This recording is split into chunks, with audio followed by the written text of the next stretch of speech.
مسئولیت تو انداختی گردن من و رفتی. تو که میدونستی من ضعیفم، تنها و ناتوانم. تازه خودت میگفتی که من خیلی حساس و زود رنجم. سر چیزای کوچیک گریم میگیره. چقدر ناز منو میکشیدی تو؟ چقدر به اشکام میخندیدی؟ حتما الانم داری میخندی. اما ببین، من هنوز زیر قولی که به تو داده بودم نزدم. گریه کردن رو کنار گذاشتم.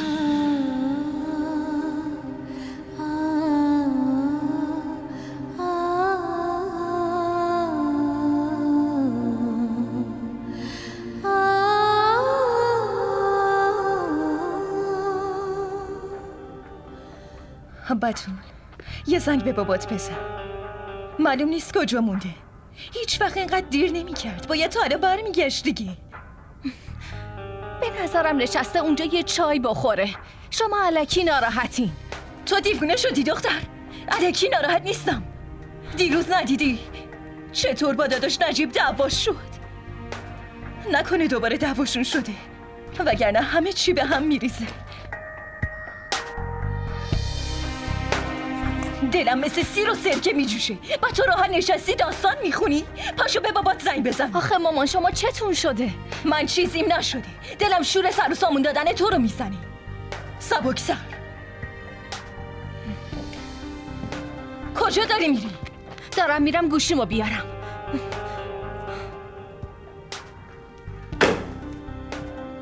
چی شده مامان؟ ببینم دلتون شوره چیو میزنه؟ هیچی امران، همینطوری. تو بگو ببینم کارت چطور پیش میره؟ ها؟ خیلی خوبه. حتی ممکنه ماه دیگه هم ترفی بگیرم. به به، واسه خودت مردی شدی دیگه. داشتم فکر میکردم عروسی تو و بتولو با هم دیگه بگیرم. عالیه. معنیش اینه که شما واسم یه دختر خوب پیدا کردین. ببین، همین که بالاخره عروسی بتول قطعی بشه واسه یه دختر خوب پیدا میکنم. عروسی بتول کجا میخواین بگیرین؟ تقریبا همونجا میگیریم. خب بگین کجا، واسه منم تعریف کنین دیگه. الان همینطوری سرسری خواهر هاجر یه چیزی گفته، اما میگفت به طور رسمی هم میان خواستگاری.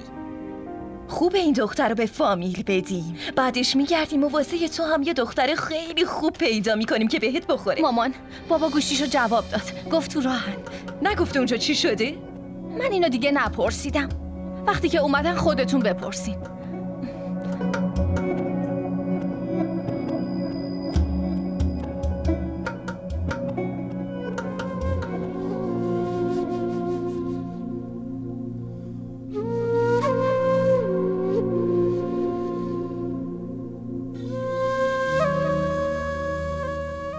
اگه نمیتونی درستو ول کنی، پس فکر من از سرت بیار بیرون. ببین گلناز، اگه میخواستم با یه دختر تحصیل کرده عروسی کنم، خیلی دختر هست. من دخترای تحصیل کرده رو نمیفهمم. اگه به خاطر خاله فهیمه نبود، هیچ وقت به خاطر تو نمیومدم اینجا. ببین دخترم، من میدونم که عمران نمیخواد تو درس بخونی. اگه الان حاضره باهات ازدواج کنه، خب تو بعد ازدواجت هم میتونی درستو تموم کنی. دخترم، من فقط یه آرزو دارم، این که شما دوتا خواهر بری سر خونه زندگیتون. همین.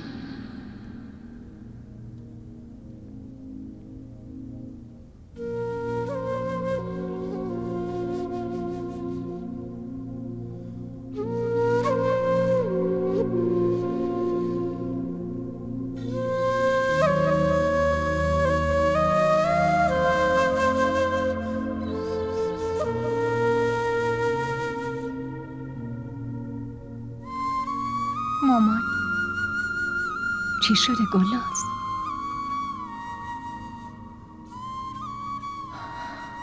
مامان نمیدونم چیم شده. فقط یه هفته تا امتحانم مونده، اما حوصله درس خوندن ندارم. کتابو که باز میکنم سرم گیج میره. همه کلمات میان جلوی چشمم. مامان نمیدونم باید چی کار کنم. وقتی بین عقل و قلب یه نفر جنگ میشه، اینطوری میشه دخترم. گلناز عزیزم، چرا زندگی تو راحت نمی کنی؟ مگه زندگی شما راحته؟ منظورت چیه دخترم؟ مامان اگه شما درس خونده بودین، به جای اینکه یه جا میرفتین آشپزی کنین، میتونستین یه شغل خوب داشته باشین. خدا نکنه تو مجبور شی کار کنی. میدونی وقتی پدرت زنده بود به هیچ وجه نمیذاش من کار کنم. تازه بعضی وقتا هم اون واسه هر دومون غذا میپخت.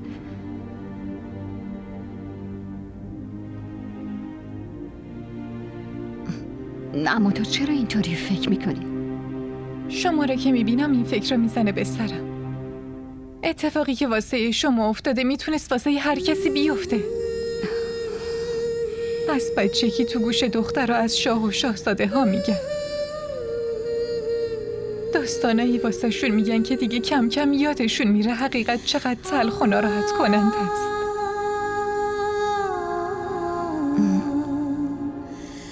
من نمیخوام همه زندگی محتاج کسی باشم مامان. کوئی ہوئی جانے کہاں میری ہر خوشی کیوں کسی اپنا کہے کوئی اپنا نہیں. خب زبون به دهن بگیر و فقط کاری انجام میدی که داریم به خاطرش میریم، اونم با اخلاق خوب. تو نگران چیزی نباش نجیب احمد. تا وقتی که خیالت راحت نشه من همینطوری به فهیمه التماس میکنم، همونطور که میخوای. با زبونم تو رو شرمندت نمیکنم، حالا خودت میبینی. یه جوری عذرخواهی میکنم که هیچ جایی واسه این ناراحتی باقی نمونه. هاجر من تو رو خوب میشناسم، میدونم تو دلت چیه. حال دلا رو فقط خدا میدونه. اگه تو میدونستی که تو دل من چیه، منو تو این ماشین نمیشوندی که ذلیلم کنی و ببری خونه دشمنم واسه یه عذرخواهی کردم. رسیدیم. تو برو، من میرم ماشین رو پارک کنم.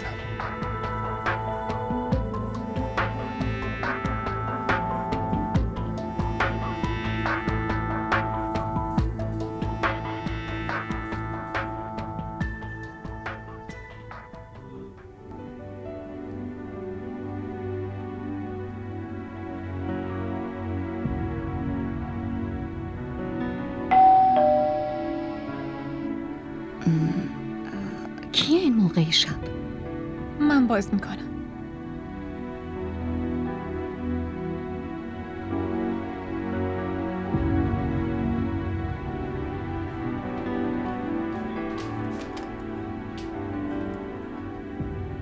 عمو، خاله هاجر، بفرمایید داخل. بیا تو. بفرمایید خاله، بفرمایید عمو. خواهر هاجر، بفرمایید بشینین. ما نیومدیم که بشینیم. نه بشین دیگه. بشینین.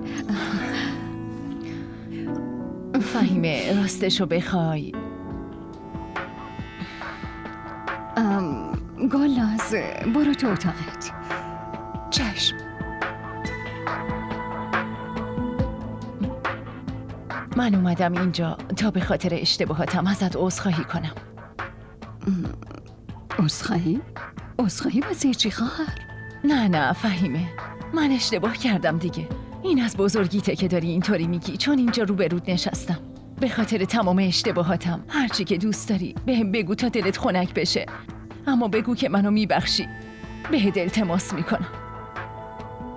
منو ببخش فهیمه، هرچی شده فراموش کن، خواهش میکنم. منو ببخش تا بیشتر از این شرمندت نشدم. دارین چی کار میکنین؟ اگه به من چیزی هم گفتین خدا میدونه هیچ اشکالی نداره. هیچی رو به دل نگرفتم. با این کار منو شرمنده میکنین. نه فهیمه، تو وقتی با زبون خودت نگی که ازم راضی شدی و منو بخشیدی دلم آروم نمیگیره. اینطوری نکن خواهر. همین که اومدین خونه من با ارزشتر از این واسه من چیزی نیست. نه فهیمه جان، تا وقتی بهم نگی که منو بخشیدی من همینطوری کل شب بهت التماس میکنم تا منو ببخشی. بس دیگه، عذرخواهی تو کردی هاجر. میرم واسه‌تون چای شیرینی و میوه بیارم. میدونی من خیلی خوشحالم که اومدین خونه. نه فهیمه، من فقط اومده بودم اینجا که عذرخواهی کنم. تو منو بخشیدی دیگه، همین برای من کافیه. باید بری. خواهر من نمیذارم همینطوری بری که. نه من باید برم. خداحافظ. ولی خواهر آخه صبر کن. ولش کن بذار بره. چی شده؟ به نظرم حال هاجر خوب نبود. نه بابا چیزیش نیست، خوبه.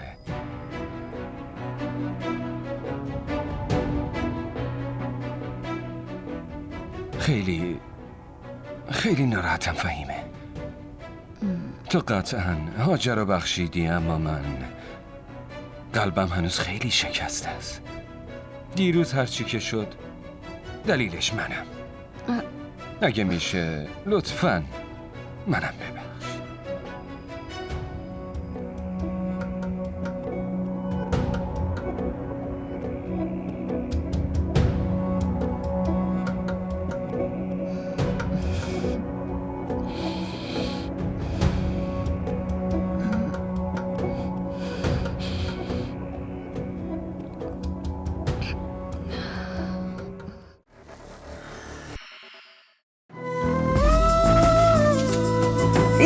این دیگه چیه نوشتی؟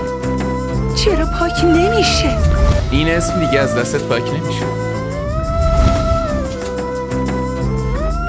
عروس شدن یکی از بزرگترین آرزوهای هر دختره، اما فکرشم نمی کردم که اینجوری بخوام عروس بشم.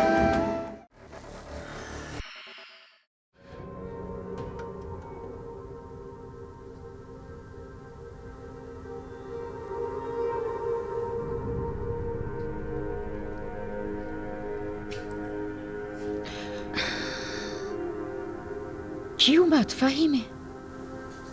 مادر جان نجیب و هاجر اومدن. چی؟ هاجر اومده بود؟ خدایا خودت این خونه رو حفظ کن. خیر باشه. چی شده مادر جان؟ ببین کی بهت میگم فهیمه، اومدن هاجر به این خونه شگون نداره ها. مادر جان آخه کی میخواین دلتون رو با فامیلای من صاف کنین؟ آره این قدم شکاک بودن خوب نیست. باشه من شکاکم، درست. تو که اصلا شکاک نیستی بگو. آیا فامیلات کار خوبی در حقت کردن؟ من هنوزم خیلی خوب یادمه، یاد تو هم میندازم که هنوز کفن اختر خوش نشده بود همین فامیلای متأهلت می اومدن جلوی روی من ازت خواستگاری میکردن. تو چطور فراموش کردی فهیمه؟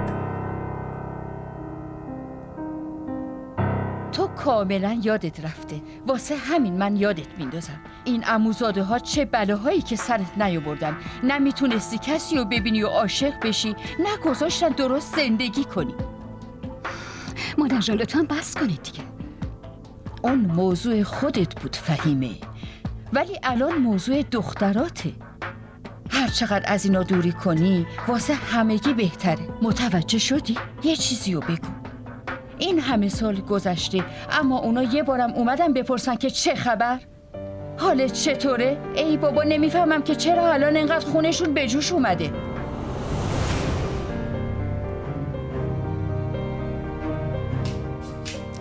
مادر جان بس دیگه، حداقل جلوی گلناز رعایت کنین. گلناز چی داری میگی؟ میگه جلوی گلناز رعایت کن. تو هوای خودت هم نداری. گلناز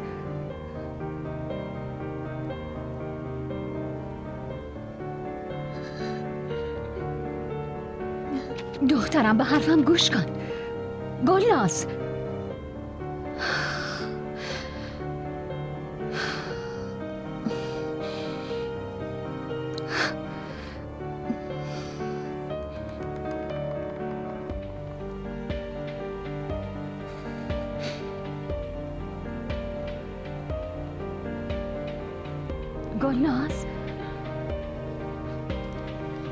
گلناز دخترم.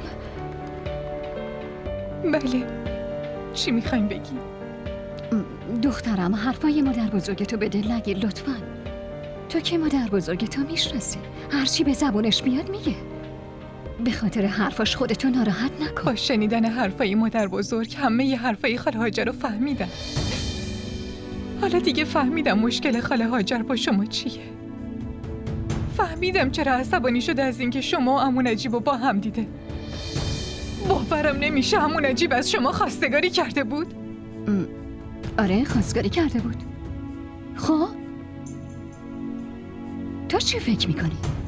به هم بگو تو چی فکر میکنی گلناز؟ کافیه مامان. این حرفو همینجا تمومش میکنی. قبل از اینکه از زبون من کلماتی در بیان. میترسم بعد از اینکه شنیدینشون خودمم از گفتنش پشیمون بشم. باورم نمیشه. چرا دخترام اینطوری شدن؟ خدای من حالا به یه جلوی دخترای خودم بشینم و بیگناهیمو ثابت کنم؟ تو به من شک داری؟ چطور میدونی؟ کل دنیا هر چی میخوان بگن، اما شما تو باید به من اعتماد کنی.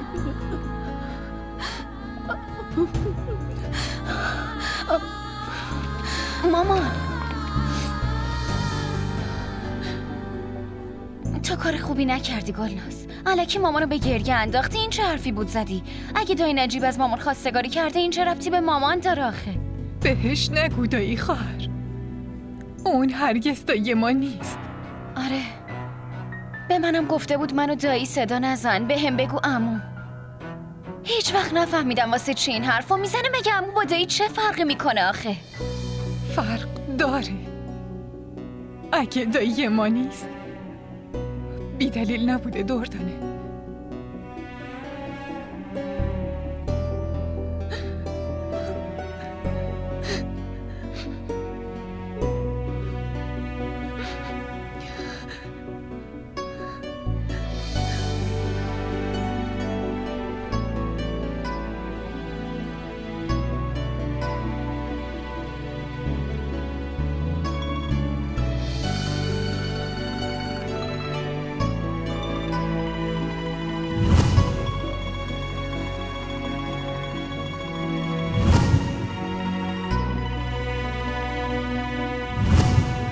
فهیمه جان، سلام علیکم. علیک السلام.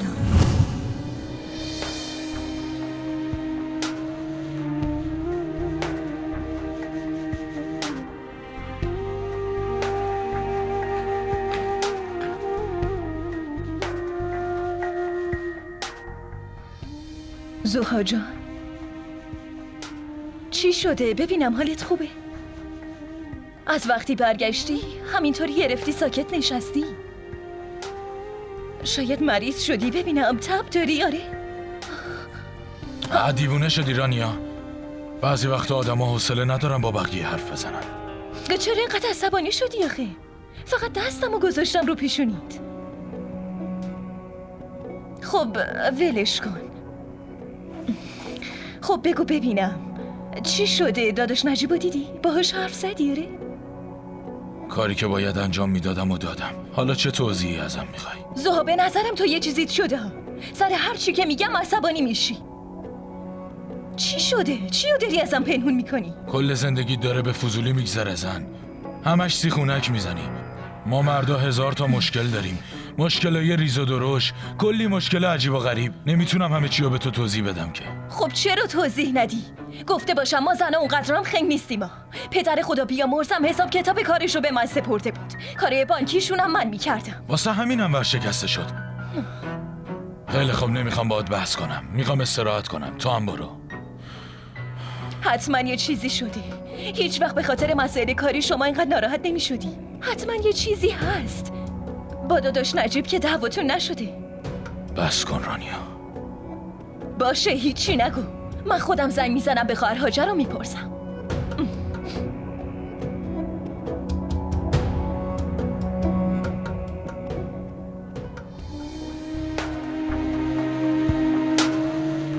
ای رانیا، اتفاق امروز واسه همیشه تو ذهنم میمونه.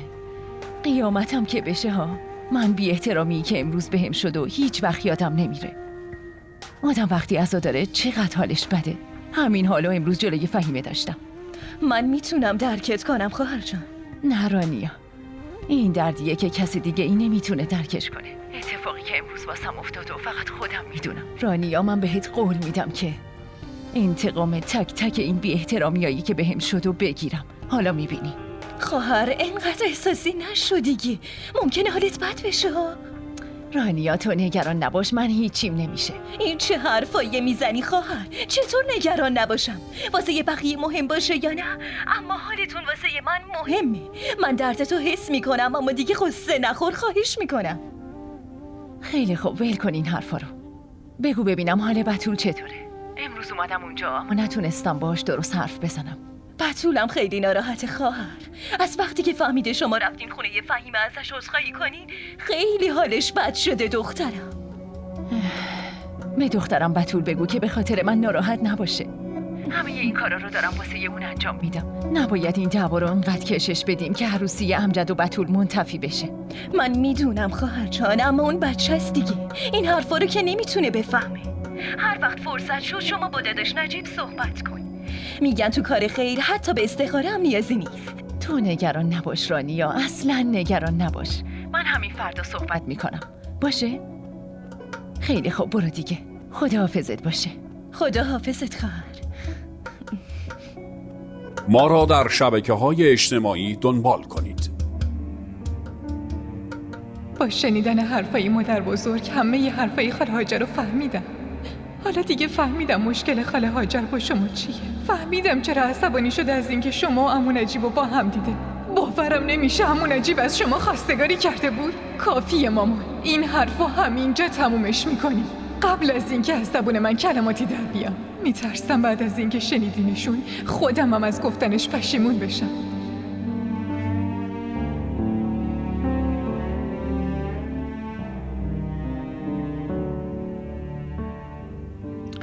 فهیمه؟ پس کی میخوابی؟ تو تموم شب بیدار بودی. خواب منو شما پروندین مادر جان. آخه چرا همه چی رو خراب کردی؟ دخترمو از من دلچرکین کردی. واسه چی این کارو کردی؟ واسه چی؟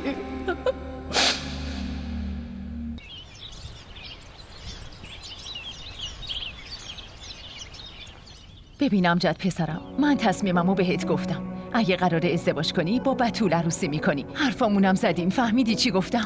مامان من تصمیم شما رو قبول ندارم. هرچی هم که بشه من با بتول ازدواج نمیکنم. خب چرا با بتول ازدواج نمیکنی؟ آخه چی کم داره؟ یه دختر خوشگل و تحصیل کرده است. خونه داریشم خوبه. آخه تو چی میخوای دیگه؟ بگو. مامان فقط که خونه داری مهم نیست برای یه دختر. پسرم امجد، آخه تو دیگه چی میخوای؟ سعی کن این حرف منو بفهمی. این دخترایی که قبل عروسی شاد و شنگولن، همش میگن و میخندن و کلا خوشحالن، بعد عروسی میبینی که این اخلاقشون میشه بزرگترین عیبشون. مردی زنی میخواد که هم شاد باشه هم خونه داری بلد باشه. من اینا رو خوب میدونم. اگه تو کل فامیل یه مورد باشه دختری بهتر از بتول نیست. مامان قرار نیست دخترایی که شاد و شنگولن همش میگن و میخندن خونه داری بلد نباشن. امجد تو تقصیری نداری، هیچ تقصیری هم نداری. من این دخترای دغل‌باز و زرنگ و خوب میشناسمشون. اینا با ادا اطوارشون مغز پسرای ساده و معصوم، یا بهتره بگم پسرای احمق و شستشون میدن که یه جوری عاشقشون بشن. اما اینا وقتی معلوم میشه که زنت شدن و اومدن خونت، تازه اون موقع است که میفهمی چه اشتباهی کردی، که دیگه خیلی دیر شده بچه جون. پسرم تو نمیبینی که چقدر طلاق زیاد شده؟ تو خونه ها اونقدر دختر مطلقه هست، دختر مجرد نیست. همه اینا نتیجه عشق عاشقیه. مامان من فلسفه شما رو کلا نمیفهمم. من فقط اینو میدونم که دردانه رو دوست دارم و با همونم میخوام ازدواج کنم. آی دیگه گفتی، دیگه حرف دلتو گفتی. من میدونستم که اونا خونه منو ول نمیکنن. وقتی نتونستن پدر رو بقاپن افتادن دنبال پسر دیگه. من بهت گفتم بچه جون، هرچی که بشه من اون دردانه دختر و اون افریتر رو عروس این خونه نمیکنم. مامان آخه نمیفهمم مشکل شما با خاله فهیمه چیه؟ اگه فقط یه مشکل داشتم که میگفتم، ولی یه لیست بلند بالا دارم. اما نمیخوام در مورد اون چیزا باهات صحبت کنم. پسرم من تصمیممو بهت گفتم. من حرفمو با رانیا زدم. تو عروسی میکنی، با بتولم عروسی میکنی. واسط بهتره که دیگه دور و بر اون خونه نباشی. فهمیدی؟ تموم شد و رفت. مامان حرف منو گوش کنین.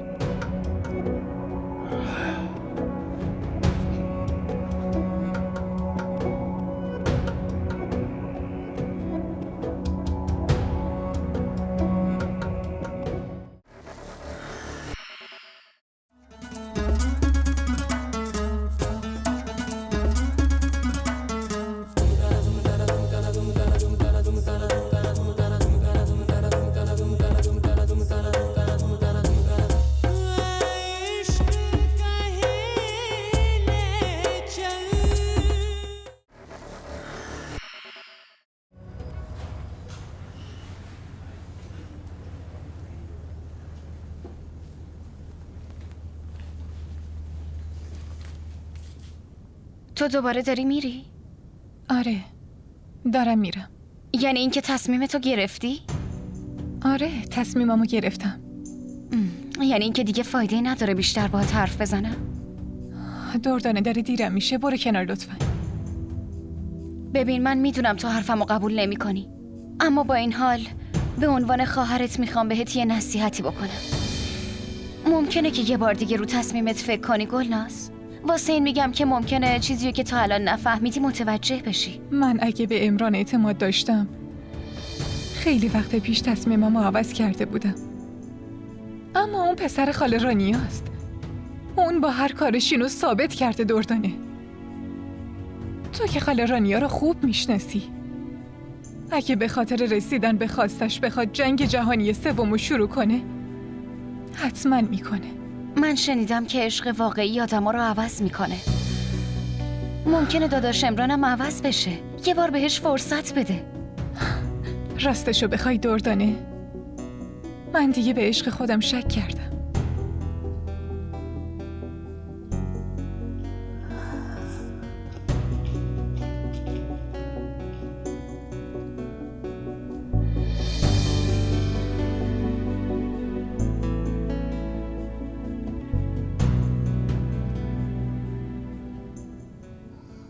ای بابا رانیا، تا وقتی که امجد با بتول عروسی نکنه و خونه نیارش، چیزایی رو که با گوش خودم ازش شنیدم باور نمی‌کنم.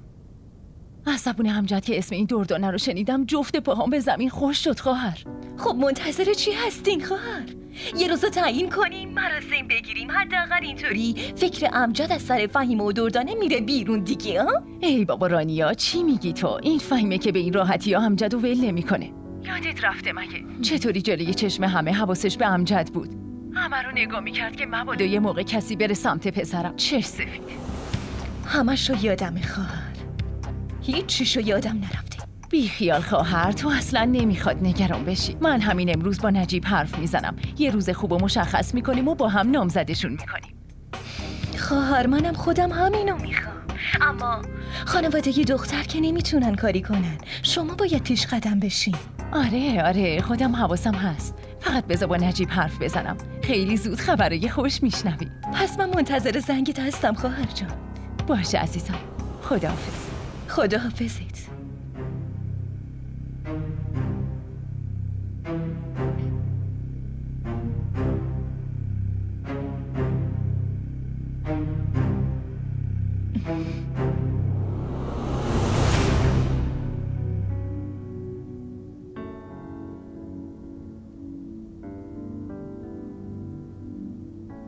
معلوم نیست شر این فهیمه کی از زندگیمون کم میشه. یه مصیبت تموم نشده، مصیبت دومی میاد. باز چی شده مامان؟ خواهر هاجر زنگ زد، میگفت که امجد دردانه رو دوست داره، میخواد با اون ازدواج کنه. خب مگه این حرف جدیدیه؟ خودم از قبل میدونستم. تو این چیزا رو از کجا میدونستی؟ تو تولد که امجد داشت پشت تلفن با دردانه حرف میزد شنیدم. جدی؟ بله. تازه فکر کنم اون روز دایی نجیب به خاطر حرف اون رفته بود دنبال خاله فهیمه. ببین مامان، اگه امجد اینقدر دردانه رو دوست داره، واسه چی اصرار دارین من به زور زنش بشم؟ این حال منو بد میکنه. من نمیخوام مثل خاله هاجر کل زندگیم دلشوره دردانه رو داشته باشم. دائما مراقب شوهرم باشم خیانت نکنه. این چه حرف بی خودی بود؟ راست میگم دیگه مامان. من میخوام با کسی عروسی کنم که واقعا عاشقم باشه. اینجوری نباشه که کل زندگی به فکر یکی دیگه بیافته و آه بکشه. دل منم بسوزونه. مگه دیوونه شدی؟ تو اگه با امجد ازدواج نکنی، خب واسه از کجا شوهر پیدا کنم ها؟ تازه نمیشه که با یکی پایین تر از خودمون ازدواج کنی، باید از ما بالاتر باشه. اگه با غریبه ازدواج کنی، از کجا معلوم چه جور آدمی باشه؟ مامان، هرچی قسمت باشه همون میشه. من چیزیو که خودم دیدم چطوری فراموش کنم؟ وقتی میدونم اون یکی دیگر رو دوست داره، چرا باید باهاش ازدواج کنم و کل زندگی پشیمون بشم؟ بسه نمیخواد دیگه حرف بزنی و بهم توضیح بدی. من میدونم باید چی کار کنم.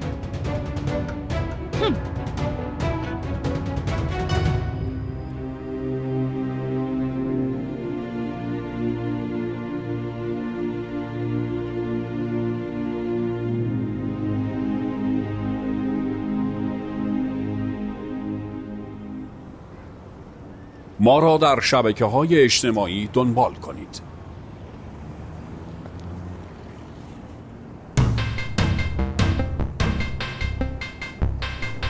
صبر کن ببینم.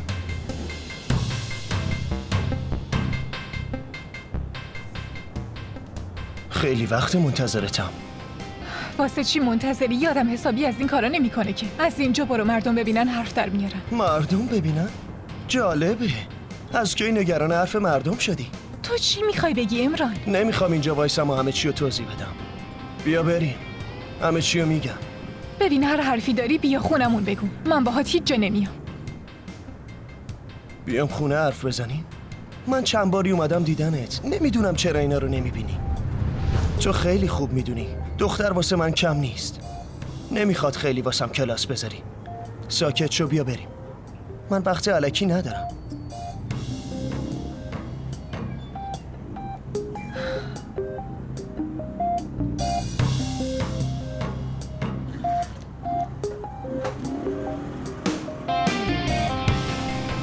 بشین.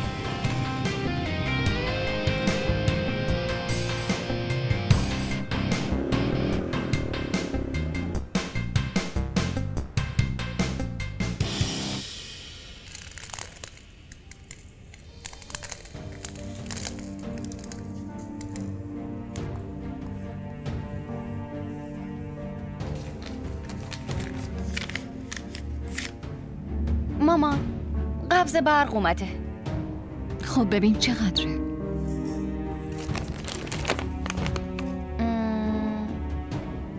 آها 4200 روپیه. 4200 روپیه؟ آره بیاین خودتون ببینین. تازه نوشته اگه تا فردا هم پرداختش نکنیم 500 روپیه دیگه هم باید جریمه بدیم. فردا هم آخرین مهلتشه. چطوری این قبض رو پرداخت کنم؟ چطور مامان؟ تو خونه مگه پول نداریم؟ نه پول هست، اما اگه این قبض رو بدیم چیزی نمیمونه. خرج تا آخر ماه چی کار کنیم؟ چطوری همه این اتفاقا با هم میفته؟ باشه تو نگران نباش، من یه کارش میکنم. گلناز هنوز از دانشگاه بر نگشته؟ نه اتفاقا خیلی طول کشیده، باید حتما تا الان میرسید. صبح قبل رفتنش نیومد ببینتم. نمیدونم واسه چی از دستم ناراحته.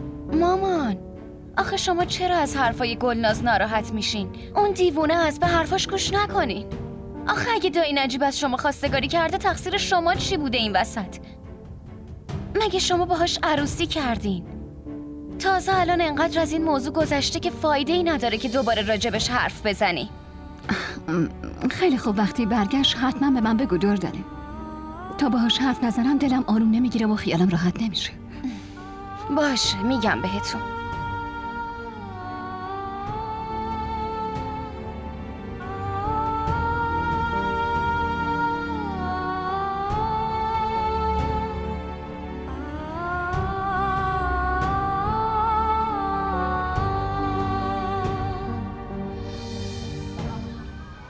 چیزی میخوری؟ نه حرفی که میخوای بزنی و بزن. مامان میخواد منو زن بده. خیلی قضیه جدیه.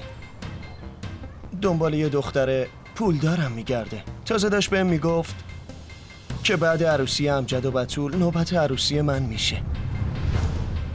تو چی گفتی؟ عروسی امجد و بتول؟ کجای کاری؟ تازه مامان و عمه حرفاشونم زدن. چند روز دیگه نامزدیشونه ها. آخه امجد با دردانه میخواستن. دیوونه شدی؟ داره سر کار میذارتش. تو خودت عمه هاجر خوب میشناسی. همین که اسم خاله فهیمه رو میشنوه آتیش میگیره. بعد چطوری دردانه رو عروس خودش بدونه؟ تازه امجدم یه پسر لاابالی و بیشرفه که از خودش هم پولی نداره. اگه از خودش پول داشت من مطمئنم این پسر حرف خانواده‌شو قبول نمیکرد. هنوزم از بودجه خانواده‌اش میخوره. چطوری میتونه حرفشون رو قبول نکنه؟ حالا من نیومدم اینجا که از امجد و دردانه حرف بزنم. اومدم از خودمون بگم. واسه منم سخت مامانو راضی کنم، اما من مستقلم. درآمد دارم، دستم تو جیب خودمه. میخوام قبل از این که حرفی با مامان بزنم از تو بپرسم. تو چی میخوای؟ بهم بگو. اونم بیرو درواسی. من نمیفهمم تو چی میخوای بگی. تو اینقدر نادون نیستی که نتونی حرف منو بفهمی دختر. فقط بهم بگو که میخوای با هم ازدواج کنی یا نمیخوای گلناز. واسه چی فکر میکنی باید این سوالو بپرسی؟ واسه اینکه بعد از این همه حرفای من تو درس خوندن تو ول نکردی. چرا تو درس خوندن منو مسئله شخصیش تو کردی؟ اینطوری فکر کن که درس خوندن تو مسئله شخصی من شده. تو چی؟ تو واسه یه حل مسئله شخصی من چرا یه قدم بر نمیداری؟ عمران، بعد از ازدواج وظیفه منه که تو رو خوشحال نگه دارم. اما تا ازدواج نکنی من همون کاریو میکنم که به نظرم درسته. پس معنیش اینه که قبل ازدواج هر کاری دلت بخواد انجام میدی دیگه، درسته؟ نه، من اینو نگفتم. من گفتم کاریو میکنم که به نظرم درسته عمران. معنیش یکیه دیگه. نه، معنیشون یکی نیست. تو اگه جای من باشی میفهمی این دوتا فرق دارن. ببین، نمیخواد حرفو دور سرت بچرخونی. من که حرفو دور سرم نمیچرخونم عمران. نمیدونم تو چرا نمیفهمی. تازه این شرطایی که همش میذاری که اگه این کارو کنی اینطوری میشه، اون کارو کنی اونطوری میشه. من از این کار اصلا خوشم نمیاد. ازدواج که اینطوری نمیشه. عشق نباید هیچ شرطی داشته باشه. ببین گلناز، من به این چیزا هیچ کاری ندارم. اگه میخوای با من ازدواج کنی پس باید حرفمم قبول کنی دیگه. الانم وقت تصمیم گرفتن گلناز. همین الان تصمیم بگیر. بگو میخوای برای آینده‌ت چی کار کنی؟ فقط از قسمتم ناراضیم. تو از چیزی ناراحتی که دست خودت نیست؟ پس از چی ناراحت باشم؟ یادم بچه که بودم از شما یه چیزی که میخواستم میگفتین از خدا بخواد، چون که خدا مهربونه و همه آرزوهاتو برآورده میکنه. با خودم گفتم حتما خدا صدای ما رو میشنوه. به خاطر همین حرف شما همش پیش خدا دعا کردم. اما چی شد؟ هیچی نشد که مامان. چقدر واسه بابا دعا کردم اونم نموند. واسه همین قید آرزوهامو زدم، قید همشونو زدم یکی، اما بازم این قسمت لعنتی ولم نمیکنه. آخه چرا همه با ما دشمنن مامان؟ آخه چرا؟ मालूम ना था तुम यूं मिलोगे, कितने सहेंगे सितम, आंसू बहेंगे, सांसें थमेंगी, कैसे छुपेंगे हम. DDTV ارائه کننده بزرگترین سریال های درامای ترکی، کره‌ای، پاکستانی دوبله شده به فارسی می باشد. لطفاً سابسکرایب کنید و عضوی از خانواده ما شوید.